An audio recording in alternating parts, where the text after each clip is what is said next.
we're very pleased that the Centers for Disease Control could join us at the conference. Reverend John, thank you for just joining us. But also for John Person, who is going to deliver his presentation on this idea of our future directions in this arena. John, it was interesting to read, you got your degree at Louisiana State University in public health, and you worked there with the health department. And a lot of challenges there in Louisiana with water, as we know. And so from there, the CDC nabbed him, which was great. Right now, he's got a pretty big job. He's the state, territorial, local, and tribal support lead for the CDC's National Wastewater Surveillance System. So this is brand new, as you know. It's quite broad. It's national. They're recruiting new people and getting those data and putting that dashboard up. It's been great. And he's been involved with news since 2020 and has developed the aspects of this program. And he has always been a supporter of the waterborne disease, arena in general. So, John, thank you for joining us, and why don't you join me at the podium, and you can deliver your address.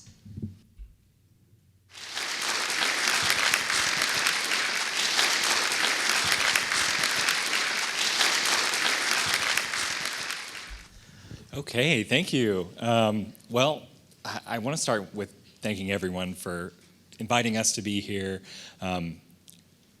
Not too long ago, the CDC allowed me to start a journey to visit what seems like an impossible amount of people, which is all 50 states and possibly several territories. Coming up, that's more of like a 10-year, 5-year journey. So we're actually just getting started this year, and Michigan is our second stop. And I can say, I'm very much looking forward to, if this is something I get to see on a lot of my journey, wastewater's in for a heck of a ride. So I'm very excited to be here and speaking with you. Over the past day or so, I've gotten to meet so many wildly intelligent people and hardworking people, and it's an excellent representation of what we're building in wastewater surveillance. So just thank you in general for letting me be here. And I'm humbled by it to be in your presence and that you all want to listen to me talk. So, but I did want to talk today about a few things. And that's the future of the National Wastewater Surveillance System. And I want to talk a little bit about kind of what we've done in the past, what's already been going on, how we've progressed to where we are, and what we can change to make those things better. And then I want to talk about a couple things that are new and coming down the pipe. So starting with some old news, we're going to be looking back at some things and how we can improve them or how they're already being improved coming up in the future.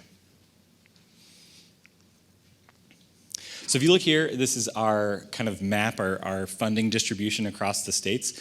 We currently fund 46 states, 5 cities, 2 territories, and 2 CUEs. That's from ELC, which is our main funding mechanism. That's a very broad distribution. We're actually in the application process right now of reviewing applications. Michigan looks great.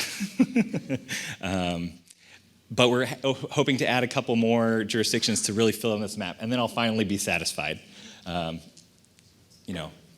offense to those who are standing out as not painted blue, but we do have a great network of states and jurisdictions working with us. We also have 2 centers of excellence, which I'll talk about momentarily, but we're very thrilled to have them and potentially add more, so I'll talk about that. If you look here, this is actually our growth over time. These are our wastewater samples, our wastewater sampling sites that submit data directly to news.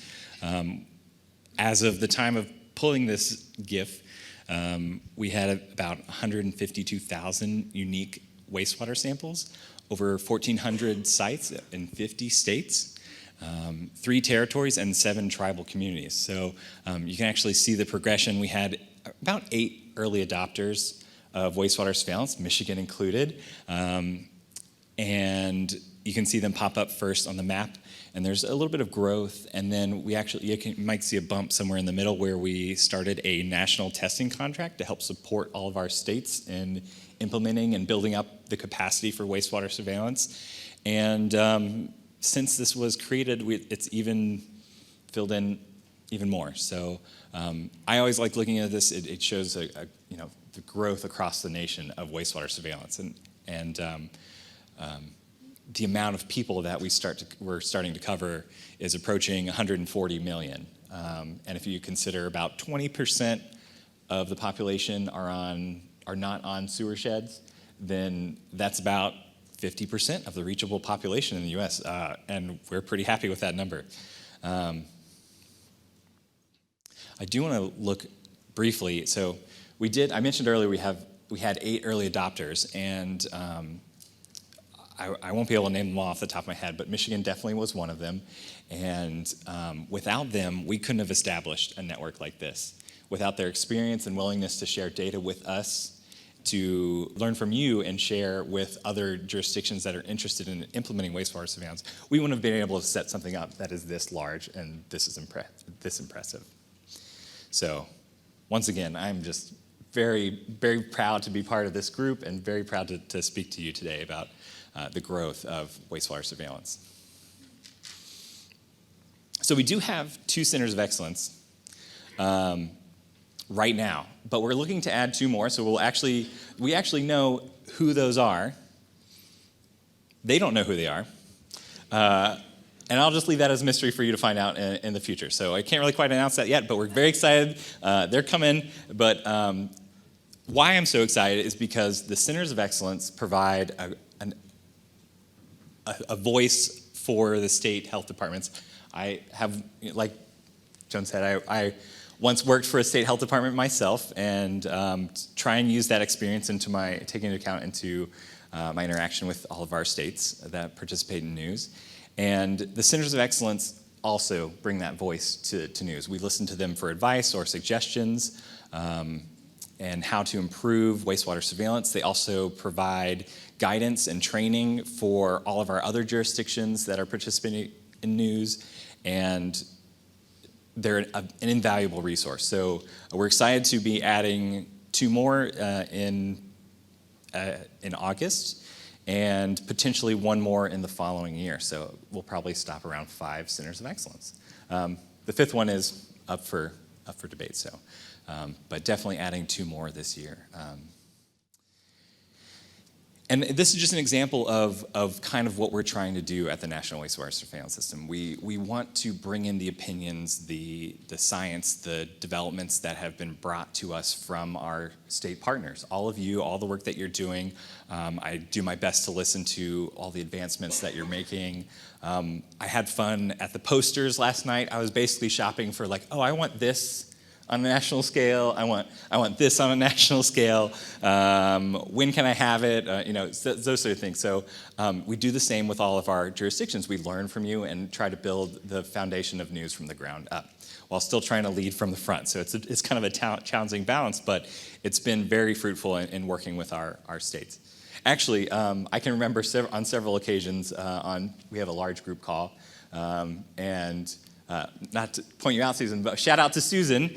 I can remember on several specific occasions, Susan says, John, why doesn't news do this for X, Y, and Z reasons? I'm like, that's a great idea. And I think I can remember several specific occasions where I'm like, wow, that was a really good idea. I should have thought of it myself. But definitely thanks to, you've made an impact on wastewater surveillance on a national scale. So kudos and thanks to Michigan for all that. So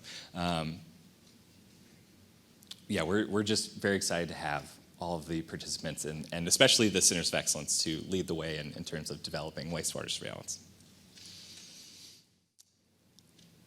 As I mentioned, I mentioned just a call several moments ago, but we do have 3 major calls that we host to help support wastewater surveillance, or we participate and host. We have three communities of practice. The Health Department Community Practice, which is led by yours truly, that has about 200 participants on average and represents about 56 jurisdictions. And we use that to provide regular updates from the CDC, peer-to-peer sharing, coordination, data coordination, and just any broad or general news that we feel like we need to share with the health departments. We encourage leadership to join when they're able. We encourage health department epidemiologists and lab. We also have a lab community practice, but we welcome basically anyone from the health department that would like to join those health department community practice. This is kind of a plug for that. And if you are invited by your health department to join, we'll extend the invite to you temporarily as well. So please, keep an eye out for those if you're interested, but that's a major place where we share a lot of our information. Next, we have the Laboratories Community Practice hosted by APHL. That has about 100 plus participants with 39 states represented and over 65 plus labs. That number sounds a little small, so I'd have to double check that. But they provide best practices, corporate pricing, and workflow for pilot projects, and much more at the APHL Lab Community Practice. And last but not least, we have the Utilities Community Practice hosted by WEF. And thanks Anna and everyone at WEF that has worked with us there. I actually joined the Utilities Community Practice a lot to learn from the needs, wants, and challenges that utilities face when it comes to establishing or collecting for wastewater surveillance. And I find that incredibly valuable. So if you're a utility or if you know utilities that would be interested in joining and learning from the WEF Utilities Community Practice, would highly recommend that. It's a great source for information. In addition to these three major calls or sources of information, several subgroups have spawned off of these. Notably, the data analysis group, we invite data analysts from all of the different states to share methods or new findings. And it's a great peer-to-peer collaboration where people can learn from each other, specifically on the topic of data analysis. We have cohort calls, which those are kind of wastewater implementation or wastewater surveillance implementation calls where we gather small cohorts of our states and let them have small group discussions, and that allows us to provide feedback, technical assistance, and all sorts of other support for those states and jurisdictions. We do have some Decipher work groups, which is training for Decipher, which is our online data sharing platform. There's also a few things I can think of is a Slack channel hosted by our Centers of Excellence. A lot of people found that valuable. You can just drop in, ask a few questions, or start some discussions, and all of a sudden wastewater experts from all around the US are answering your questions. So that's a great resource as well. So we hope to grow these communities and establish or support these small offshoot conversations and groups in the future. So I mentioned Decipher earlier. This is our Decipher dashboard. This is kind of our one-stop shop for implementers. This is our internal dashboard. So basically, if you submit data to us, we will grant you access to Decipher, and there you can see kind of a national snapshot. You can also see it's a place for us to provide analytics for states that don't have analytics support of their own. And we provide several metrics that we find are useful for the broad national audience or broad jurisdictions that support wastewater surveillance. And we also include things like a resource library, contact list, automated QC reports, automated utility reports, and a support forum, so just for bugs and feedback. This is something we're also looking to continually get feedback on and learn from our states and jurisdictions to improve. So we welcome feedback and suggestions. We also look at other states' dashboards to learn some best practices and ways to properly implement a dashboard. Another recent addition to our Decipher dashboards is the sequencing data visualization dashboard. So you can see dominant variants of concern for SARS-CoV-2 in the US. and then you can actually see the variant distribution in wastewater over time. So these are relatively recent additions, and we're really interested in supporting sequencing in the future. We feel that's somewhat the future of news. Now, though we're not requiring it as an activity for funded partners yet, but we're saying if you do want to do this, we're happy to support your interest and collect data on it. So this is definitely something we see adding value to wastewater surveillance in the future, and we're happy to have it up and running. So those were our internal dashboards, but we also have several public-facing dashboards. And so right now we have, actually it's located in two places. We have the COVID data tracker wastewater dashboard. You can actually just search or Google it right now if you want to check that out, where we provide trends and variant data on SARS-CoV-2. And then we also have, in conjunction with the Mpox response, the Mpox detections map, which is basically a detect, non-detect map of the US. But if we're talking about the future, we're talking about improvements. So we've been working on something that I'm looking forward to greatly, and I'm hoping the public will too, is combining all of these into a single dashboard. So it doesn't actually look like this, but you get the message. We're trying to combine all of our wastewater surveillance, and when we add new targets and we start sampling for new things, we want one place to be the location you can go to, or the public, or everyone nationally can go to and look at a dashboard and understand what's going on in your area with wastewater surveillance.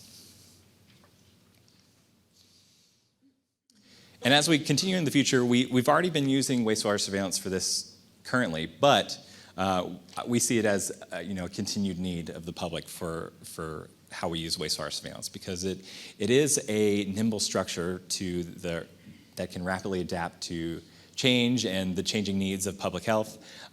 We can use wastewater surveillance for emergency response, emerging infections, pandemic preparedness, and to counter bioterrorism. So all great uses of wastewater surveillance that we hope to use it for and have been using it for, but we hope to use that in the future. And I will have some kind of plans regarding this in future slides. So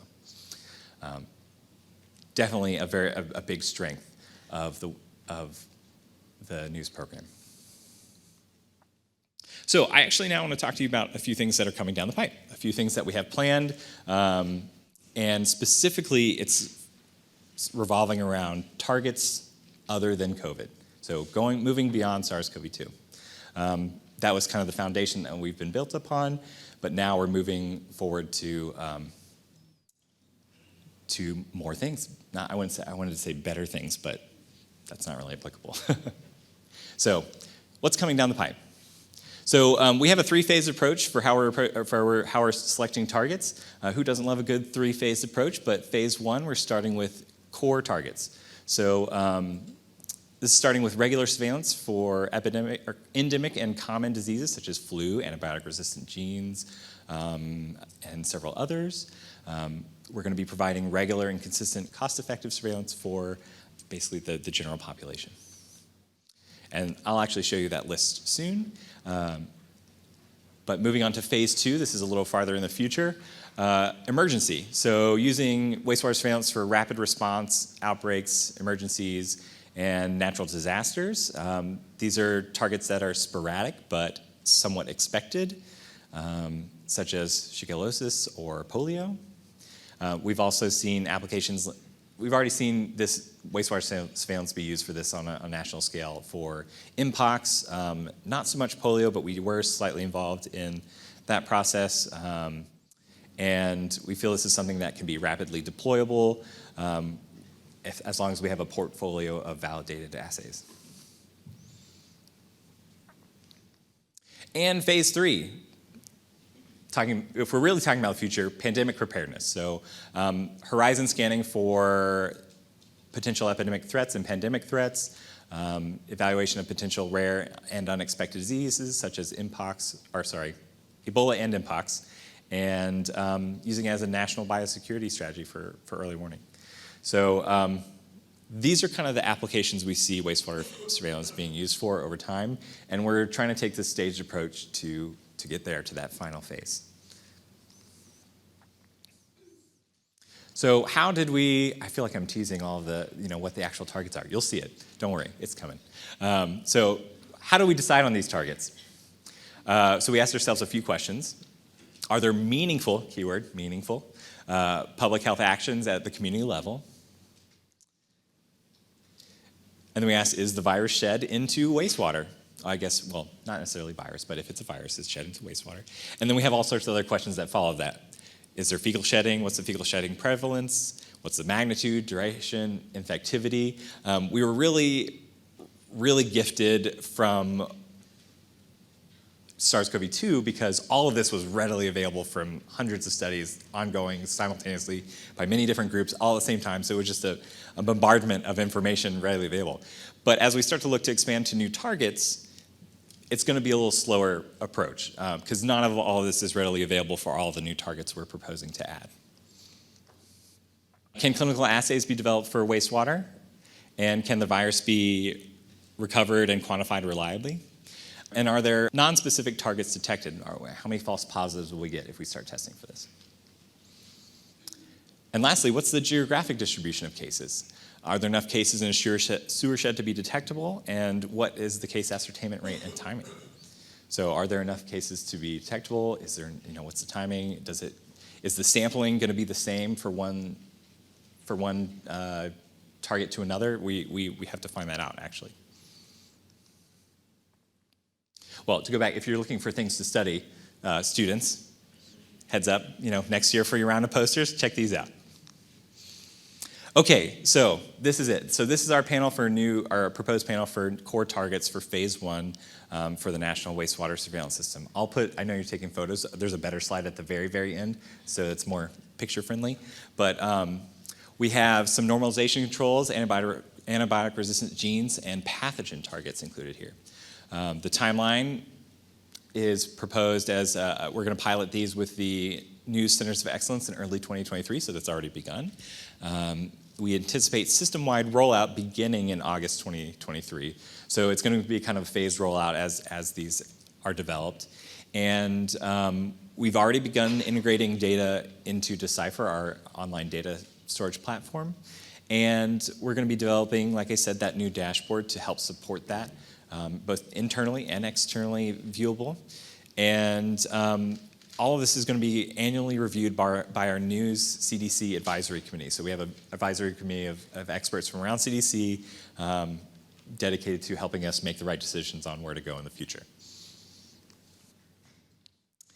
And this is just kind of an added benefit of this. I know someone mentioned yesterday about the need for standardization, and it's definitely a direction we're wanting to move.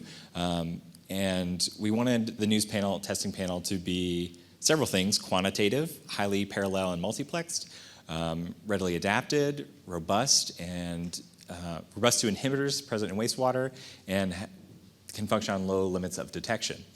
So digital PCR satisfies all of these requirements and is already in use in many of our news laboratories. And we're developing assays that are compatible with Bio-Rad and QIAGEN dPCR systems.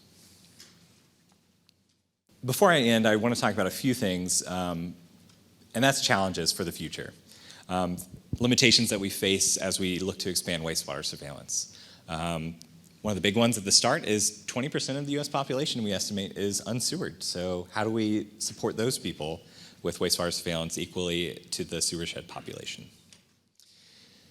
We're constantly working on improving our metrics and estimating disease prevalence, and that'll become an even greater need in the future when we look at new targets. And geographic and temporal sampling, the timeframes those are going to be different for new targets as well. So we're going to need to understand how sampling can be improved, and then actually cost effectiveness of sampling, sentinel sites, or choosing and making a more sustainable system for the future. Improving lab methods and streamlining workflow. We still don't fully understand all the impacts of vaccination and variants on their appearance in wastewater. We also are working on improved data submission and dissemination and messaging. And last but not least, ethical transparency, and especially around sample archiving. You know, if we're keeping all these samples and new methods are developed in the future, we want to make sure that we're doing the public justice in protecting that information. So we take that protection of information very seriously, and we want to protect the people that we're trying to help. There's not enough time in the world to talk about the future of wastewater surveillance because it is so broad. And we're very excited to be partnered with all of our states, all of you, and it warms my heart to see such a broad group of individuals coming together. And I didn't expect this many people to all work on wastewater surveillance, so this is fantastic. And thank you for letting me be here and talk to you about the future of wastewater surveillance.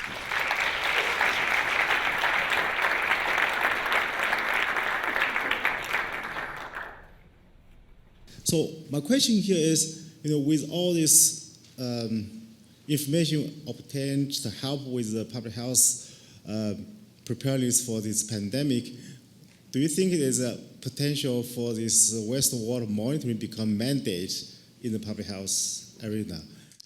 If so, what are needed? I mean, what's the process needed to get it mandated?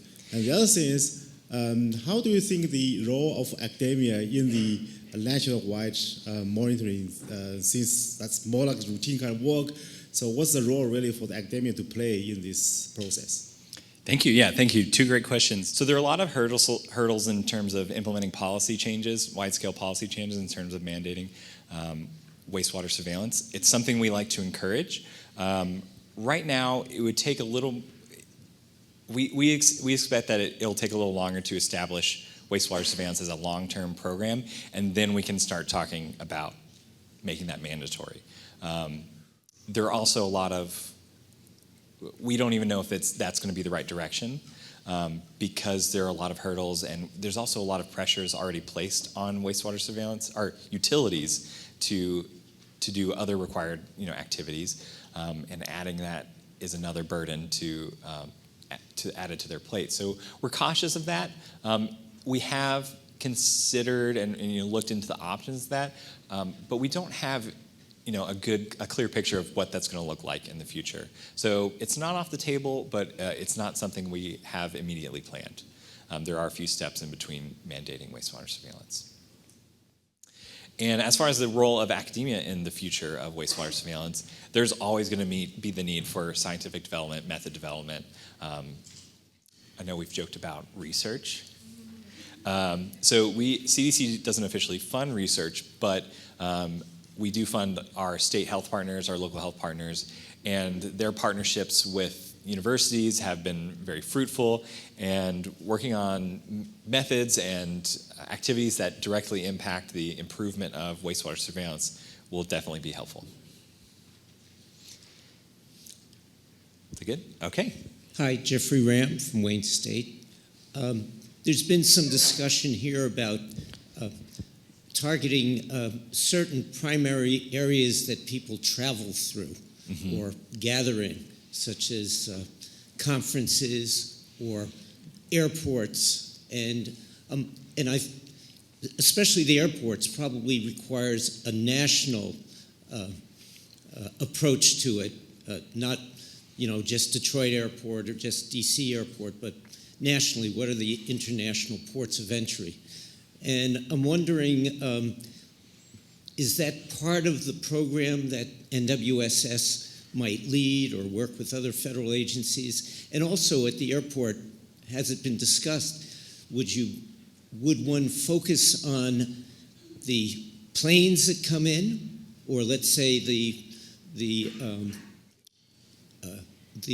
sewer shed from the airport, which most travelers use either before leaving or upon arriving?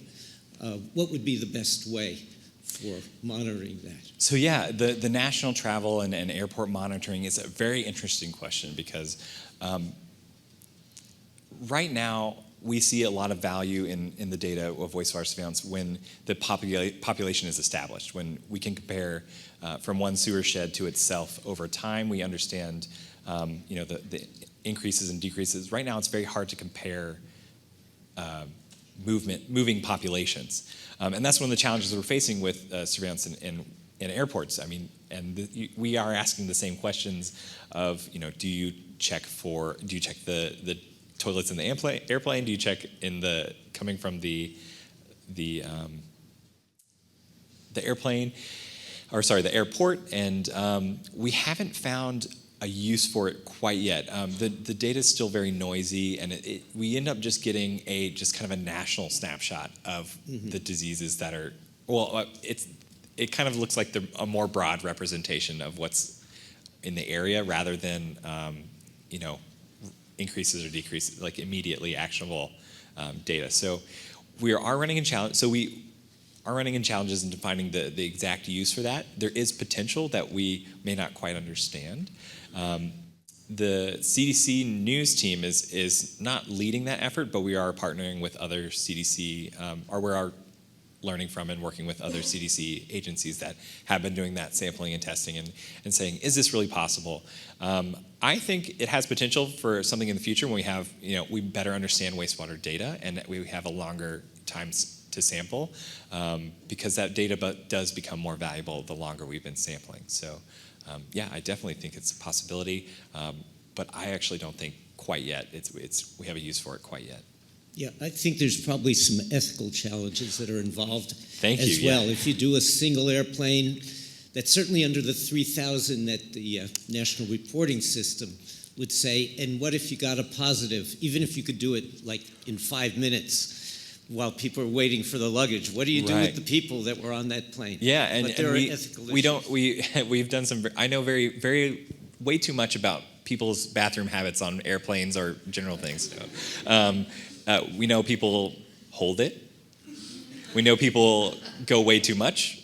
And so it really creates a lot of chaos and noise in the data. You mentioned your selection of the core.